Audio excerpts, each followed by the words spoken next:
The Piano Sonata No. 2 in B minor, Op. 35. It's a piano sonata in 4 movements by Polish composer Frédéric Chopin. Chopin completed the work while living in George Sand's manor in Nohant, some 250 kilometers south of Paris. A year before it was published in 1840, the first of the composer's 3 mature sonatas, the others being the Piano Sonata No. 3 in B minor, Op. 58, and the Sonata for Piano and Cello in G minor, Op. 65. The work is considered to be one of the greatest piano sonatas of the literature. The third movement of the Piano Sonata No. 2 is Chopin's famous Funeral March, which was composed at least 2 years before the remainder of the work and has remained, by itself, one of Chopin's most popular compositions. The Piano Sonata No. 2 carries allusions and reminiscences of music by J.S. Bach and by Ludwig van Beethoven. Beethoven's Piano Sonata No. 12 also has a funeral march as its third movement. A typical performance of Chopin's second sonata lasts between 21 and 25 minutes. Depending on whether the repetition of the first movement's exposition is observed, while the Piano Sonata No. 2 gained instant popularity with the public, critical reception was initially more doubtful. Robert Schumann, among other critics, argued that the work was structurally inferior, and that Chopin could not quite handle sonata form, a criticism that did not withstand time. The work has been recorded by numerous pianists and is regularly programmed in concerts and piano competitions. The Marche exists in countless arrangements and has been performed at funerals all over the world. Having become an archetypal evocation of death, historical background. The Piano Sonata No. 2 was written during a time where the sonata lost its overpowering dominance. While the sonatas of Beethoven and Mozart comprised a considerable portion of their compositional output, this is not true of the next generation of composers. Franz Liszt only wrote to sonatas among his dozens of instrumental compositions. Robert Schumann 7 and Felix Mendelssohn 13. Besides the Piano Sonata No. 2, Chopin wrote only 3 other sonatas: the Piano Sonata in C minor, written at the age of 18, Piano Sonata No. 3 in B minor, and the Sonata for Piano and Cello in G minor. The compositional origins of the Piano Sonata No. 2, the first mature piano sonata Chopin wrote, are centered on its third movement, Funeral March, which many scholars indicate was written in 1837. However, Jeffrey Kahlberg believes that such indications are because of an autograph manuscript of 8 bars of music in D major marked lento cantabile, apparently written as a gift to an unnamed recipient. The manuscript, which is dated the 28th of November 1837, would later become part of the trio of the Marche.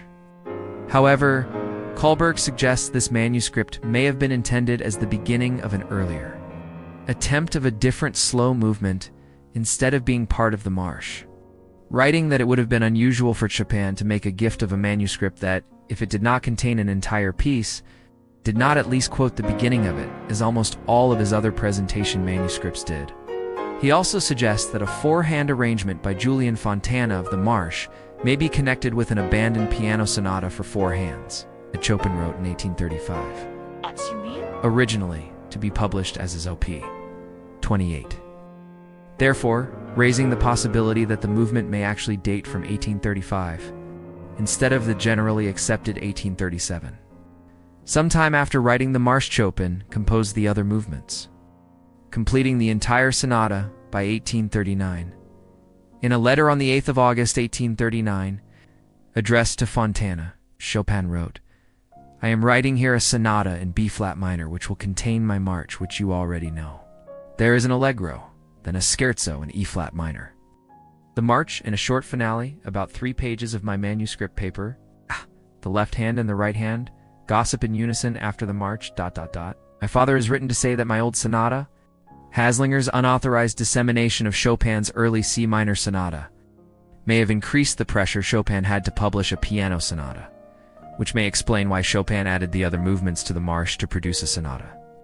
The work was finished in the summer of 1839 in Nohant, in France, and published in May 1840 in London, Leipzig, and Paris. The work was not furnished with a dedication. Analysis: the first movement is in a modified sonata form, Note 3 in B minor and 2-time. It opens with a 4-bar introduction in the relative major, D major, marked grave, followed by a tempo change to doppio movimento. Note for a key change to the tonic key, and the introduction of an agitated bass accompanimental figure. 4 bars later, the main theme enters. The main theme, marked agitato, is followed by a second theme in D major, which is marked piano and sostenuto. In the beginning of the development, all of the themes introduced in the exposition appear. Note 5, later in the development, a seemingly new tune, which is actually an inversion of part of the second theme, is introduced. In the climax of the development, Chopin combines 3 elements at once: the motifs from the grave introduction and the main theme in the bass and treble respectively, with crotchet triplets in the middle. In the recapitulation, the principal section containing the main theme does not return, possibly inspired by the older binary sonata form typical of Domenico Scarlatti's keyboard sonatas. Instead, only the lyrical second theme returns in the tonics parallel major of B. The movement is closed with a brilliant 12-bar stretto, which forms a coda of 12 bars, ending in 3 B major chords marked F, F, F. Repeat of the exposition when the sonata was published in 1840 in the usual 3 cities of Paris, Leipzig, and London. The London and Paris editions indicated the repeat of the exposition as starting at the very beginning of the movement. However, the Leipzig edition designed the repeat as beginning at the doppio movimento section, though the critical edition published by Breakhoff and Hurdle indicate the repeat similarly to the London and Paris first editions. Almost all 20th century editions are similar to the Leipzig edition in this regard. Charles Rosen argues that the repeat of the exposition in the manner perpetrated by the Leipzig edition is a serious error, saying it is musically impossible as it interrupts the D major cadence. With the B minor accompanimental figure, Edward T. Cohn agrees, calling the repeat to the doppio movimento nonsense. However, Lycan advocates for excluding the grave from the repeat of the exposition, citing in part that Carol Mikula's 1880 complete edition of Chopin contained a repeat sign after the grave in the first movement of the Piano Sonata No. 2. Mikuli was a student of Chopin from 1844 to 1848 and also observed lessons Chopin gave to other students, including those where this sonata was taught, and took extensive notes. Scherzo. The second movement is a scherzo in E minor and 3/4 time, with no tempo indication. Anatole Lycan suggests that the absence of the tempo indication can be explained by the close similarities of this movement and the closing section of the first movement, including the prevalence of repeated octaves and chords in both movements and the identical cadential phrases. Therefore, the absence of a tempo indication may suggest that there is no new tempo, but instead, a mere change of notation. The movement is in the conventional scherzo form, with the trio in G major. The scherzo's explosive rhythmic and dynamic power, as well as its furious insistence on repeated chords and octaves, places it in the tradition of the scherzo movements of Beethoven. However, unlike Beethoven, whose scherzos are transformed minuets, scherzo has many defining rhythmic characteristics that make it a transformed mazurka instead. The trio, marked lento, has a song-like quality to it with its simple, sensuous melody. Marche lento, the third movement, titled Marche, is a stark juxtaposition of funeral march and pastoral trio. The movement is in B minor and 4. For time with the trio in the relative major of D, the tempo designation lento was not added until after the sonata's publication in 1840. The movement opens with a melody consisting of just a repeated B for almost 3 measures accompanied by alternating B and G major chords that ring like a funeral bell. This melodic device was also used as the backbone for the main theme of the preceding scherzo movement and part of the coda of the opening movement. The melody following the repeated B is, as Alan Walker notes, a strict retrograde of the first movement's main theme. The trio of the movement, which is in the tonics relative major, consists of a serene nocturne-like melody, accompanied by quavers in the left hand. The Marche alone has remained one of Chopin's most popular compositions, and has become an archetypal evocation of death. It has been widely arranged for other instrumentations, most notably for orchestra.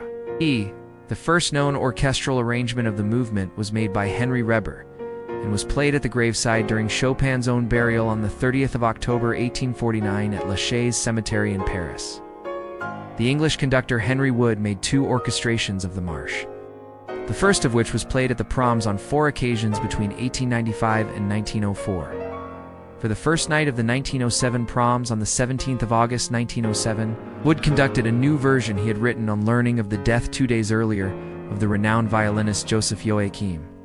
In 1933, Sir Edward Elgar transcribed the Marche for full orchestra. Its first performance was at his own memorial concert the next year. It was also transcribed for large orchestra by the conductor, Leopold Stokowski. This version was recorded for the first time by Matthias Bammert.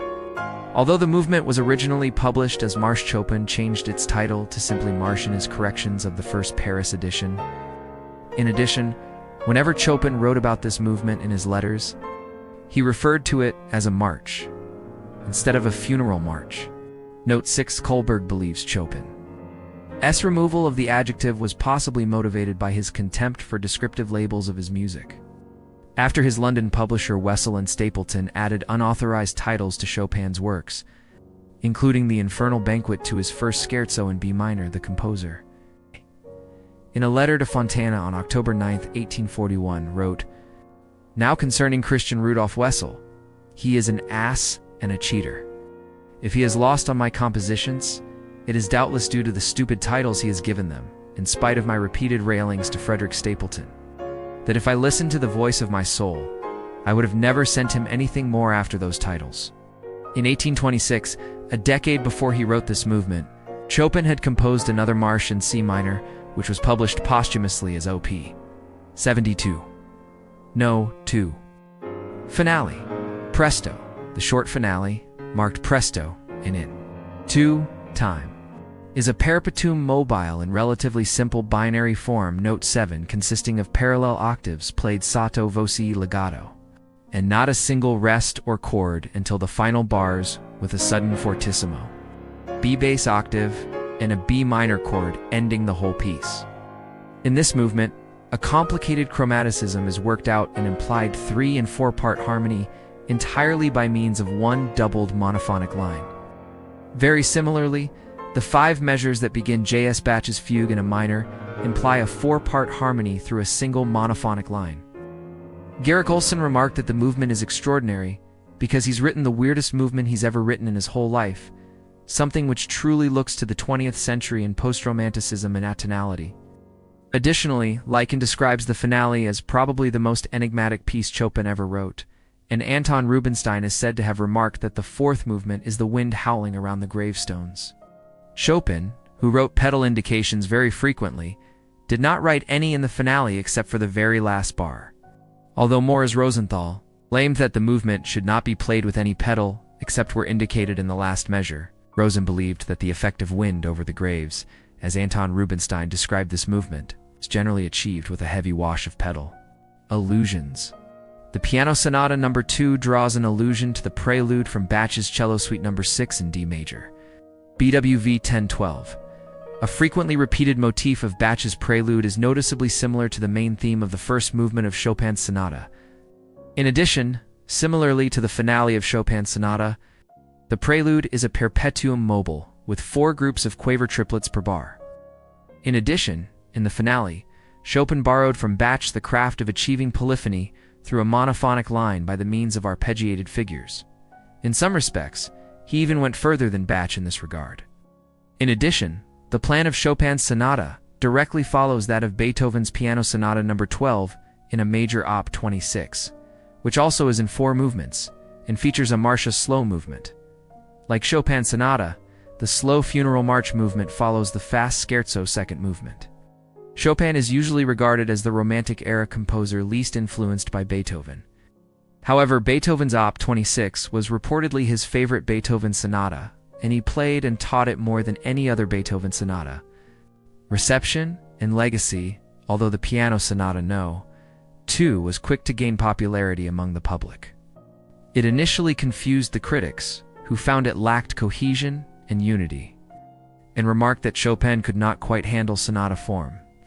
Most of the critical reviews written in the century following the work's publication were negative. Although critics were still very complimentary about certain aspects of the sonata, along with Chopin's 2 other mature sonatas, was performed very sporadically in Poland and other countries in Europe prior to 1900. However, the Marche by itself was performed often, both for piano and in transcriptions. It was not until the turn of the century that the sonatas were performed more often. Recent commentaries suggest that the notions that the work suffers from structural inferiority and that Chopin could not handle sonata form are slowly fading away, and it is now considered one of the greatest piano sonatas of the literature. The sonata now continues to regularly appear on concert programs and is frequently performed in classical music competitions, especially the International Chopin Piano Competition. The first major criticism, by Robert Schumann, appeared in 1841. Note 8. Schumann was critical of the work. He described the sonata as four of his maddest children under the same roof, and found the title sonata capricious and slightly presumptuous. He also remarked that the Marche has something repulsive about it, and that an adagio in its place, perhaps in D-flat, would have had a far more beautiful effect. In addition, the finale caused a stir among Schumann and other musicians. Schumann said that the movement seems more like a mockery than any sort of music. And when Felix Mendelssohn was asked for an opinion of it, he commented, "Oh, I abhor it." James Huneker remarked that the four movements of the sonata have no common life, and that the sonata is not more a sonata than it is a sequence of ballads and scherzi. Despite these remarks, he called the last two movements masterpieces, and wrote that the finale has no parallel in piano music. Similarly, James Cuthbert Haddon wrote that the four movements regarded separately are admirable, but taken together, they have little thematic or other affinity, and also concurred with Schumann's description of the sonata as four of his maddest children bound together.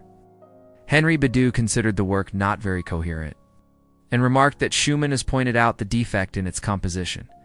Despite the negative reaction to the work, the reception of the Marche itself was generally positive. And according to Haddon, writing in 1903, the work had been popularized to death. Franz Liszt, a friend of Chopin's, remarked that the Marche is of such penetrating sweetness that we can scarcely deem it of this earth. And Charles Willoughby wrote that it is by far the most beautiful and consistent movement of the work. Despite criticizing the sonata as a whole, Haddon conveyed the opinion that the Marche is really the finest movement in the sonata. The Marche alone continues to be one of Chopin's most enduringly popular compositions, and is performed at funerals around the world.